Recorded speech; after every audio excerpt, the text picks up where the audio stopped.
Bismillahirrahmanirrahim. Assalamualaikum dan selamat sejahtera pelajar sekalian. Bersua kita kembali di dalam program Pendidikan Kelantan Ikhlas di bawah Sektor Pembelajaran dari Jabatan Pendidikan Negeri Kelantan. Cikgu Dalis Binti Jenal, Guru Mata Pelajaran Pendidikan Seni Visual di Sekolah Menengah Kebangsaan Penambang. Baiklah, pada slot kali ini cikgu akan membawa para pelajar sekalian, khususnya pelajar di tingkatan 2 untuk mengenali dan mengetahui apakah, bagaimana dan tujuan untuk kita mempelajari tajuk reka bentuk seni hiasan dalaman.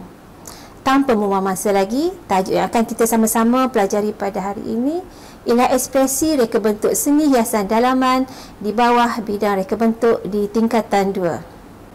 Sebelum itu, kita lihat dahulu standard kandungan yang kita akan belajar kali ini, iaitu 6.1 dapat memberi kefahaman kepada pelajar tentang maksud dan konsep reka bentuk hiasan dalaman dalam bidang reka bentuk.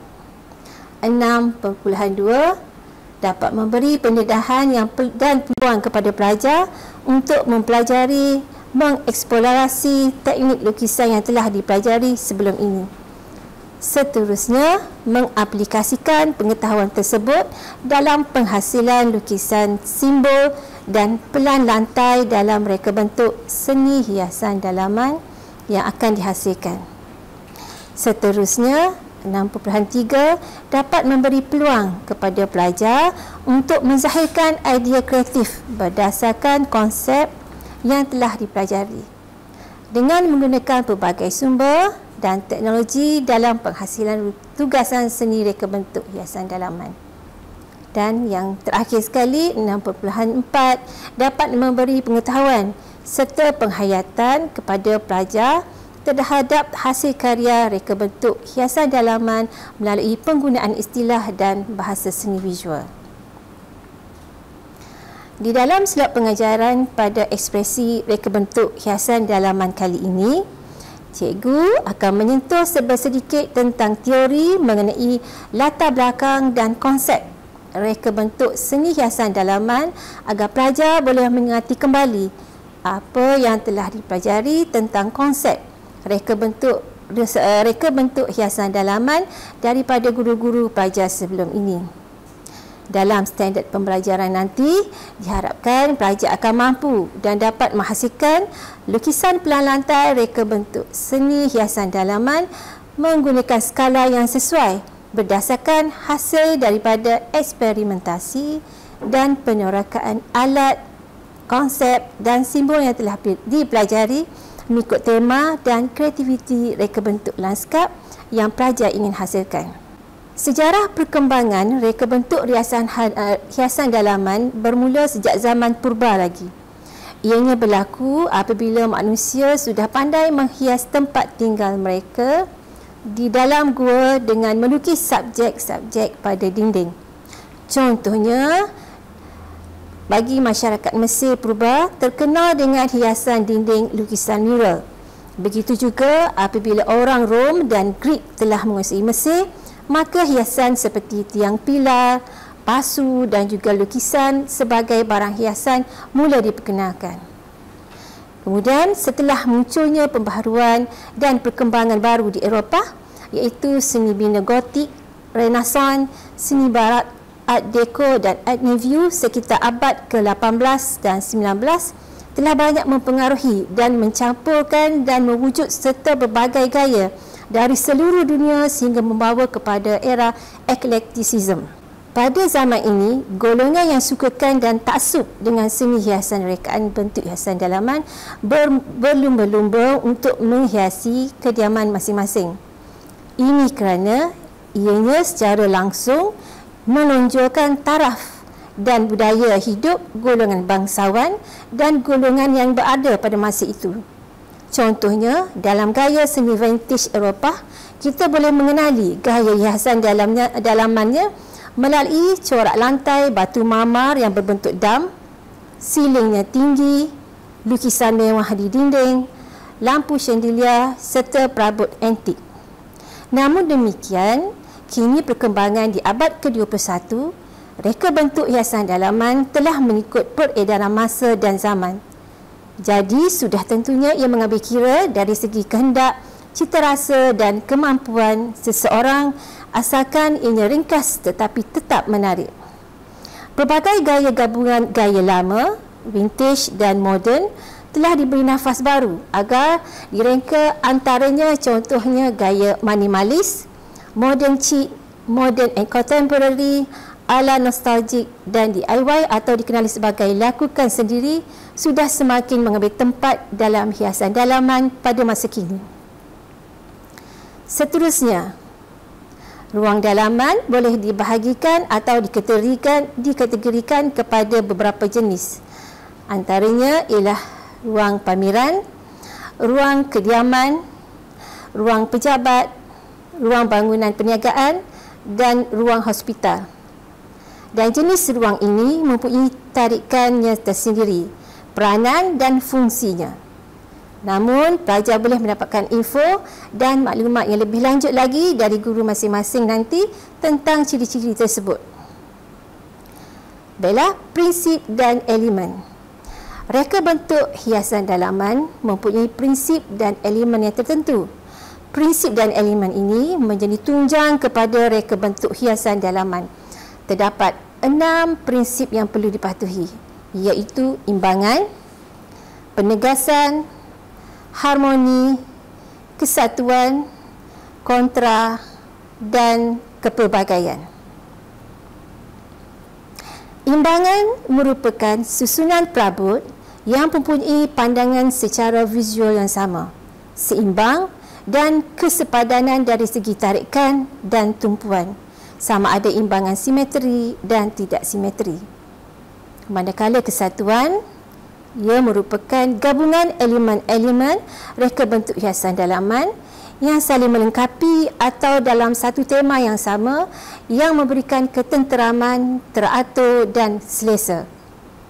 Kontra pula ialah terdiri dari pelbagai unsur seni yang bertentangan bertujuan untuk menarik perhatian dan memberi fokus bagi mengelakkan kebosanan kepada sesuatu ruang.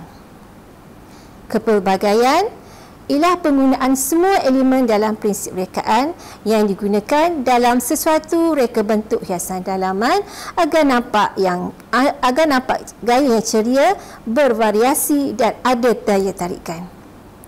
Harmoni pula melibatkan susun atur elemen. Seni reka hiasan dalaman melibatkan corak yang berulang, sesuai dan rentak yang seimbang agar nampak selesa, lebih santai dan tidak serabut. Dan akhir sekali, penegasan lebih menjurus kepada pemusatan fokus, ciri-ciri yang menonjol dan memberi tumpuan, fungsinya untuk menarik perhatian dan memberi fokus untuk mengelakkan kebosanan. Baiklah, seterusnya kita mempelajari dan mengenali pula bentuk-bentuk simbol, item yang digunakan di dalam pelan reka bentuk hiasan dalaman. Simbol bermaksud objek yang mewakili atau memberi maksud melambangkan identiti sesuatu benda. Simbol bagi reka bentuk hiasan dalaman mudah dikenali kerana ianya adalah seperti bentuk asal bagi sesuatu item yang digunakan. Ini dapat ditunjukkan seperti di dalam gambar slide di sebelah. Contohnya simbol bagi bentuk sofa, dapur, sinki, tingkap, katil, meja makan, pintu dan sebagainya. Seni hiasan dalaman ialah seni menyusun dan mereka bahagian dalaman rumah atau bilik agar nampak lebih selesa, harmoni dan sesuai dengan cita rasa pemiliknya. Kini terdapat berbagai aplikasi mudah untuk menghasilkan pelan lantai yang berfungsi pada peranti mudah alih seperti Room Scan, Magic Plan, Stanley Smart Connect. Alat dalam talian untuk melukis pelan lantai pula seperti Floor Planner, Li5 Floor Plans Creator, Smart Draw, Room Sketcher dan Easy Blueprint. Ini banyak membantu dalam membayangkan projek pembentukan sesuatu reka bentuk hiasan dalaman itu, terutamanya objek yang berbentuk 3D. Para pelajar sekalian, Bagaimanakah kita dapat menyusun dan mengatur perabot di dalam sesebuah ruang bilik mengikut saiz? Baiklah, terdapat 3 jenis susunan asas, iaitu the open plan layout ataupun susunatur plan terbuka, dan the walkthrough atau susunan laluan ataupun melalui, dan the conversationalist susunan berhadapan atau bertentangan. Perabot seperti sofa, meja dan kabinet TV biasanya merupakan perabot asas yang selalu dijadikan sebagai panduan dalam menyusun atau perabot dalam ruang tamu. Susunatur the open plan layout susunannya secara terbuka, luas kerana ruang tamunya berhubung terus dengan ruang dapur dan ruang makan. Ia hanya dipisahkan dengan mungkin susunan perabot yang berbentuk L sahaja, seperti di dalam gambar rajah di sebelah. Manakala susunatur the walk-through layout pula, susunannya adalah lebih klasik kerana kebiasaannya susunan sofanya berhadapan atau diletakkan di sisi kiri dan kanan dengan kabinet TV ataupun dikenali sebagai konsep yang lebih tradisional. The conversationalist pula menyusun atau mengatur perabot adalah lebih menarik dan hebat kerana ia memberi pandangan yang tampak yang ideal ketika atau sebaik sahaja kita melangkah masuk ke ruang tamu tanpa mengubah aliran banyak pergerakan serta susunannya masih dalam keadaan yang masih simetri. Pada bahagian ekspresi seni ini, pelajar dikehendaki menghasilkan sebuah lukisan pelan lantai menggunakan skala yang sesuai. Tajuk pelan lantai reka bentuk hiasan dalaman yang diberikan ialah Rumah Idaman Saya, di mana dalam standard pembelajaran, pelajar akan mampu menterjemahkan hasil eksperimentasi dan penyorakan alat dan konsep yang telah dipelajari sebelum ini ke dalam penghasilan lukisan pelan lantai, reka bentuk hiasan dalaman menggunakan skala yang sesuai. Namun, dalam paparan slide ini, cikgu jadikan dan kecilkan skop kepada tajuk ruang tamu agar pelajar mampu mengetahui, mudah dan lebih memahami bagaimana asas lukisan pelan lantai dihasilkan sesuai dengan pelajar masih di tingkatan 2. Terdapat beberapa langkah yang perlu kita jalani terlebih dahulu mengikut kehendak kandungan dalam buku teks. Langkah-langkah cikgu akan terangkan satu persatu dalam slide berikut. Mula-mula, cuba pelajar mengakhirkan diri terlebih dahulu dengan melatih dan menulis tulisan sedibina atau architecture lettering supaya pelajar dapat membiasakan diri dengan teknik penulisan ini agar memudahkan pelajar mengaplikasikannya nanti dalam penghasilan lukisan pelan reka bentuk hiasan dalaman. Ini adalah penting kerana ianya akan menjadikan maklumat pada hasil lukisan pelan lantai nanti nampak lebih kemas, jelas, teratur dan menarik. Seterusnya, lakarkan ideal awal terlebih dahulu agar lukisan pelan lantai yang akan dihasilkan nanti tidak lari dari konsep yang sebenar. Lakaran asal awal ini hanya memerlukan sedikit idea kreativiti dan pengetahuan pelajar dalam teknik melukis dan cara menggunakan alat dan bahan yang telah pelajar pelajari sebelum ini. Idea kreativiti pelajar ialah melibatkan bagaimana kemampuan pelajar dapat menyusun dan mengatur perabot dalam ruang yang ingin direka bentuk agar nampak lebih tersusun, menarik dan kemas. Kebiasaannya, perabot asas seperti sofa, kabinet TV dan meja kopi dijadikan sebagai asas pengukur atau panduan untuk memulakan sesuatu proses menyusun perabot. Baiklah, untuk memudahkan lagi kefahaman kepada pelajar, cikgu kongsikan demonstrasi video pendek.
Langkah yang seterusnya ialah menghasilkan pelan lantai menggunakan pembaris skala.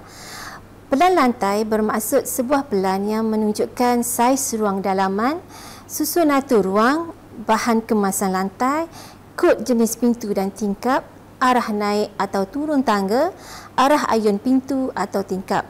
Kebiasaannya pelan lantai menggunakan skala 1/50, 1/100 dan 1/200 yang bermaksud ukuran 1 mm di atas lukisan pelan bersamaan dengan 50 mm pada saiz objek yang sebenar. Manakala unit dimensi yang digunakan ialah dalam unit milimeter. Untuk cara pengeraan yang lebih lanjut, cikgu akan kongsikan pada rakaman yang akan datang. Namun dalam sesi pengajaran hari ini, cikgu hanya menggunakan ruang bagi saiz ruang tamu yang kecil. Jenis pembaris yang digunakan ialah pembaris yang berukuran biasa dalam ukuran inci atau sentimeter. Jadi skala yang cikgu gunakan ialah nisbah skala 3/1. Bermaksud 3 cm di atas pelan bersamaan 1 meter persegi di atas permukaan lantai yang sebenar. Dengan itu, cikgu kongsikan demonstrasi video pendek penghasilan pelan lantai ruang tamu agar pelajar dapat menjana idea kreatif dan inovatif dalam ciptaan karya lukisan pelan lantai para pelajar sendiri.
Baiklah, sekian sahaja sesi pengajaran pada slot hari ini bersama cikgu dalam ekspresi reka bentuk seni hiasan dalaman.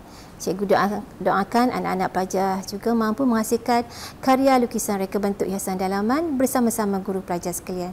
Akhir kata, selamat belajar, stay at home dan sentiasa jaga kesihatan diri. InsyaAllah kita akan berjumpa lagi di dalam slot pembelajaran yang seterusnya.